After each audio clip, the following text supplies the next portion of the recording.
তাদের দিয়ে আমার করে আমার ঘরটা সারিয়ে দিয়ে গেছে।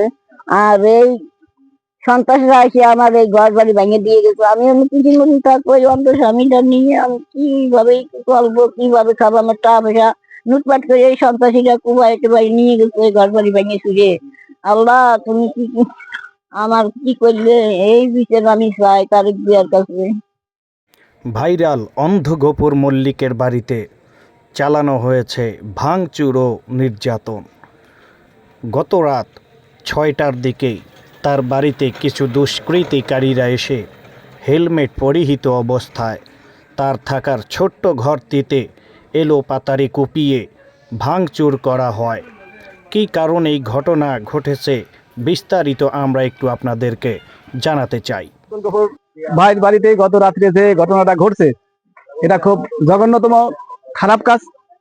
আমরা এলাকার নিরীহ সব মানুষ এটার তীব্র নিন্দা জানাই এবং এর সাথে যারা জড়িত এদের যাতে সঠিক মানে বিচার হয় এটাও আমরা কামনা করি। পরবর্তীতে যাতে এই এলাকায় আমাদের এলাকায় যাতে এই ধরনের কোনো খারাপ কাজ ঘটনা না ঘটে।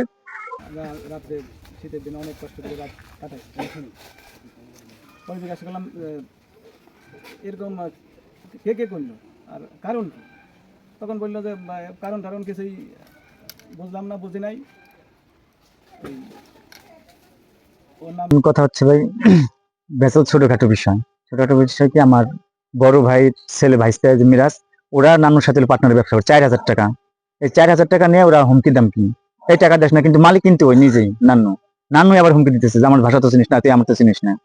পরে মিরাজ কি করছে, ওই আব্বুর জানাইছে, যাবো ওই নানু কাকে এই কথা বলে, আবুল তাবুল কথা বলে। মিরাই ফোন দিছে, পরে আবুল তাবুল ভাষায় মাদার হচ্ছে ধ্যান ত্যান, তুই কি ব্যাপার চাস, তুই ফোন তো দিচ্ছিস, তোর কিন্তু গিরিগাটি ভেঙলা, তোর টাকা যদি 1.5 লাখ লাগে তোর ঘরে বসাতে হবে, কিন্তু গুলি করে দিব। সেই হিসেবে আমরা কিনছি ওই অনুযায়ী উনি রাত 1টা-1.5টার দিকে বাড়িতে আসে, আমরা থানায় গেলাম, অভিযোগ করাইছি। এর মধ্যেই মানে এটা হাতাহাতি হয়েছে। আমরা আগে পরে থেকে তো আপনারা দেখছেন আপনাদের মিডিয়ার মাধ্যমে। সর্বশেষ আমি ঢাকায় থাকি, আমি তো কখনো মিডিয়া আসিনি, ওই দিনকে হয়তো কিছুক্ষণ আসছিলাম। ধরেন আমি ঢাকায় থাকি, আসি, আমি তো হাউকাও গ্যামজাম ফেসাতে, আপনার তো এলাকার ছিল, আপনারা তো জানেন যে আমি কোন ধরনের ছেলে। আমি আসি মুকুন্দ দিয়ে গেছি, এর মধ্যে থানা থেকে ফোন দিছে যে এরকম ঘর কোবাকু। সেই সময় বাজে এলো 6টা 45 মিনিট। আমি চেয়ারম্যানের সামনে বললাম যে কাকা আমার এই বাড়িঘর ভাঙচুর করতেছে। চেয়ারম্যান তো আমল নিল না, প্রথম মনে করছে যে এমনি আসলে, তুই যা বাবা, তুই যা, আমি দেখতেছি। আমি যে সময় বাড়ি দেখতে পাচ্ছি যে সব জ্বালায় ভাঙচুর করে, মানে ওদের কাছে যে অস্ত্র আর হেলমেট পরা, আমি আবার চেয়ারম্যান সাহেবকে ফোন দিছি। কারণ কি, আমি তো লোকজন ডাক দিয়ে সব মহিলা অনেকতে গেলে একটা মার্ডার হইতেই পারতো, মারা গেলে তো এই বিচার হয় না এই বাংলার মাটিতে এখন। এর জন্য আমরা একটু সরে যেতে হয়, আমরা আবার চেয়ারম্যানের আইনের পদক্ষেপ নিতে চাইছি। কাকা চাই যে আমাদের যে সহযোগিতা, আমাদের মাথার পর যে হাত রাখছিল বিএনপির ভারপ্রাপ্ত চেয়ারম্যান তারেক রহমান সাহেব, আমি ওনাকে দৃষ্টি আকর্ষণ করছি যাতে আমাদের ফ্যামিলির দিকে একটু তাকায়। সর্বশেষ ওরা ভয় দেখছে, ওরা ফায়ার সার্ভিসকে চাকরি করে, ওই যে টাকা পয়সার অভাব নেই। আমি ফায়ার সার্ভিসের কর্মকর্তা বড় যে অফিসাররা আছে, আমি তাদের কাছে বিনম্র অনুরোধ জানাচ্ছি যে আমাদের এই নিরীহ ফ্যামিলিতে ওনাদের উদ্যোগ থাকবে কি ঘর বাঁচানো, ওনাকে তো পোস্ট ন্যাশনাল ধ্বংস করার কি দেখছেন কি করছে কুবাই টুবাই।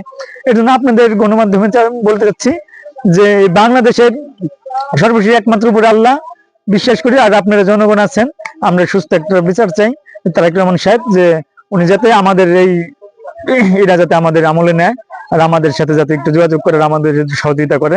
এইভাবে আবার হুমকির মধ্যে আমরা বাড়ি ঘরে থাকতে পারছি না। আমার ওয়াইফ আছে, বাচ্চা আছে, আমার চাচা থাকতে অবস্থায় কুবাইছে।